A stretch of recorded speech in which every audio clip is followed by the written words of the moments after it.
వర్షాలు తగ్గి మొత్తం తగ్గిపోయింది. మేమైతే ఫుల్గా ఆడేవాళ్ళము. ఈసారి అయితే ఆడట్లేదు, ఓపిక రావట్లేదు. అండ్ ఇది రీసెంట్లీ 2-3 years అవుతుంది బ్రిడ్జ్.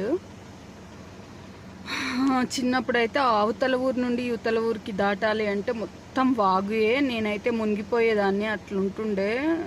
మా అమ్మ ఎత్తుకొని దాటించేది.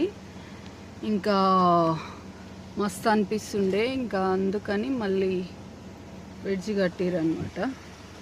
చాలా బాగుంది. సో ఇక్కడ చేపలు కూడా పడతారు. మా నాన్న మా బ్రదర్ అయితే ఫుల్ చేపలు పట్టేవాళ్ళు. ఇప్పుడు తను బిజీగా ఉంటాడు కాబట్టి వీడే చేపల పిచ్చోడు, బాగా చేపలు పట్టేటోడు. ఇంకా ఇక మా చెల్లి ఆట ఆడదామంటది. నాకు చేపలు అసలు ఇష్టం ఉండదు, ఫ్రై ఇష్టం, ఓన్లీ ఫ్రై.